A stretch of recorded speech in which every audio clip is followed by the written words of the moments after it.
Good morning, everyone. Michael Reeve here again.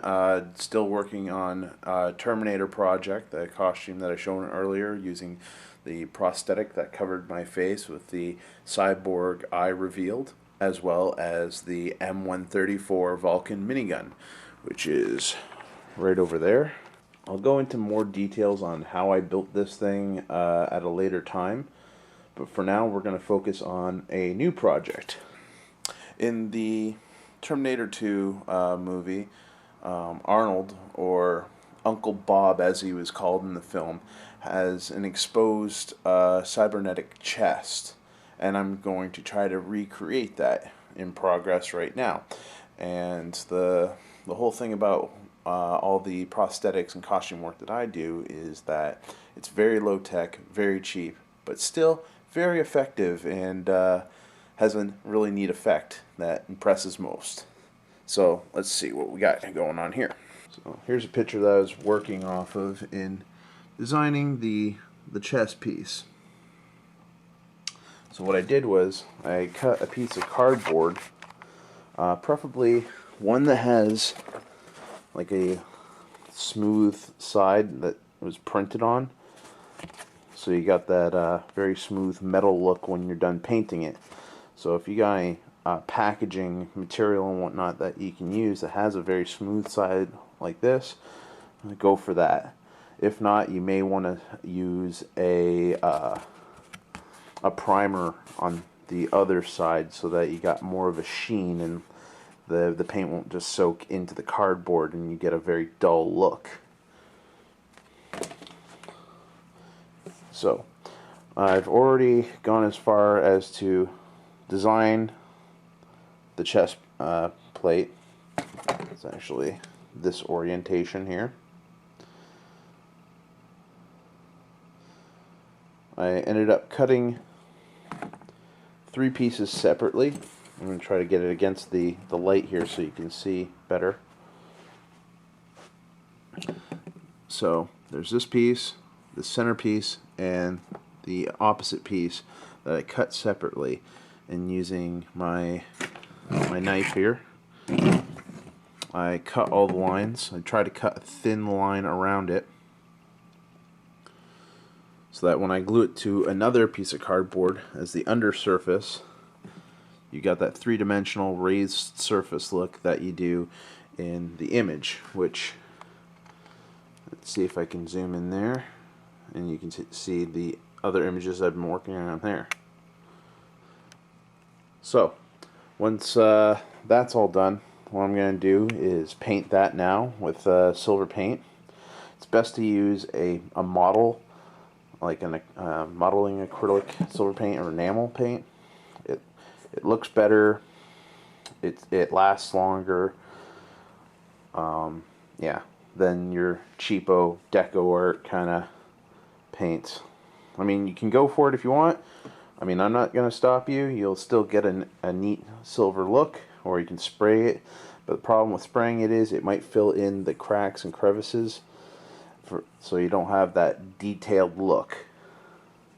Next part is doing the fake skin. So what I'm going to be doing is I got the idea from a site called Indie Mogul. They're a site for doing cheap special effects. And I cut myself a piece of foam using a pair of scissors, and for effect I use my fingers to actually tear the pieces. What I'll be doing is, now that I've cut around the desired area, I'm going to take my fingers and start tearing back the skin, if you will, so that there'll be a raised surface and a lower surface, so that I can paint this to be the exposed flesh, the bleeding skin underneath, and this will be coated in latex, which I will have a mixed skin pigment. Excuse me. You can also use a concealer and mix it with the liquid latex to give you that skin color. Try to match it with your own skin color if possible. It's not too big of a deal if you're off by a little bit. This is your chest, so no one's going to try to match your chest with your face too much. If you're using concealer, that'll work just fine. So you mix it, layer it on there with a large brush, wait about 15 minutes or so, maybe a little bit more, for it to dry, and you'll have a fake piece of skin.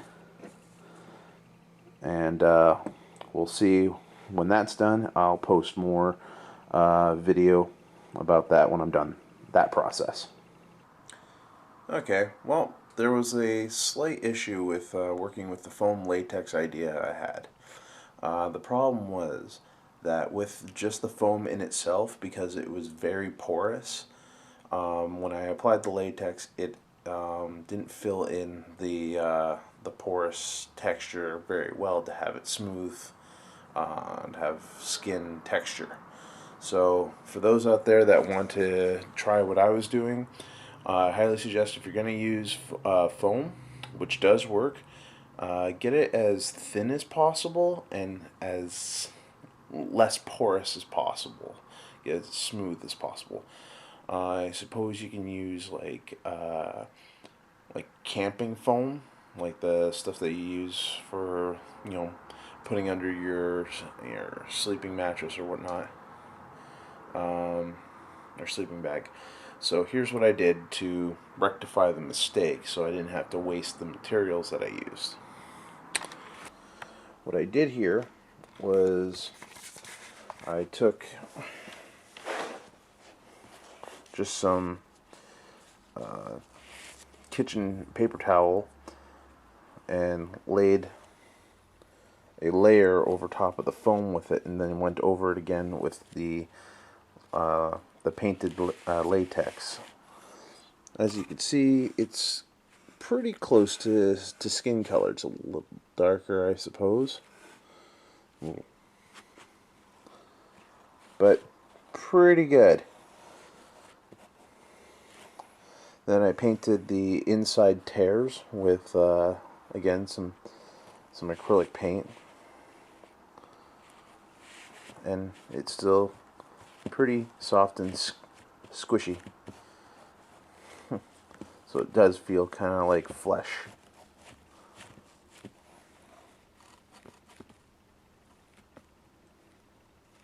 So you can have a lot of fun with that. So you can use this for a lot of different things. So if you wanted to do a lot of wounds and stuff like that, stomach wounds and whatnot, especially for zombie effects, you can do something like this and then have entrails hanging out of it or something like that, which would be really cool. Or have something stuck up in there, you know. So here's the progress so far with that. And then next, I'll be putting it on the chest cavity. Here is the Terminator chest piece. Going from the images that I used online.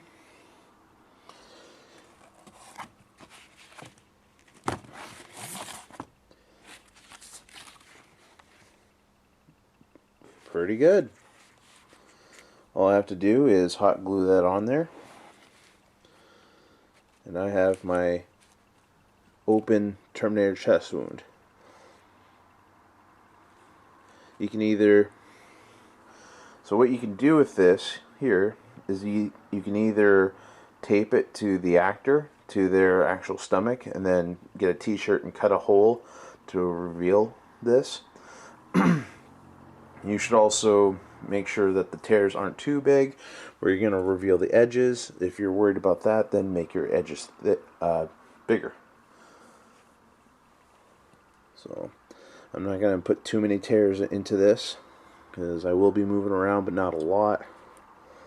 You can also use hot glue and put it in dabs in areas with the tears in the shirt to make sure it doesn't lift past the edges as a trick. Here is the finished product here of the Terminator chest wound piece here. Wearing the coat for the costume as well, which helps hide over the sides that overlap a bit. Let's see if I can zoom in here so you can see the creasing. That could be prevented by having more foam and taping it to the body so that you can hide more of that. But for the purpose of this costume and whatnot, having this coat will work out just fine. It has that effect of having that exposed endoskeleton.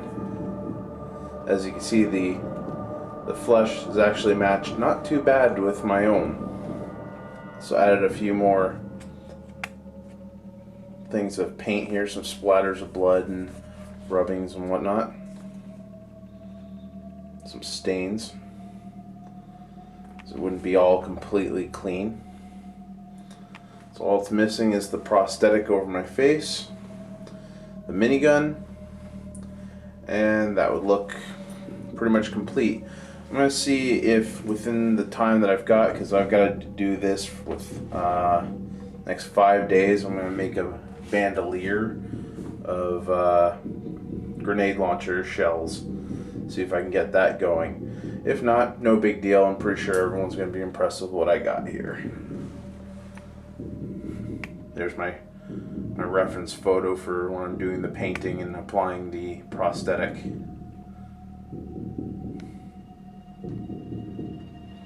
Altogether, not bad. Alright, well, tune in and subscribe, and hopefully there'll be more tutorials and whatnot to make more costume pieces such as this one.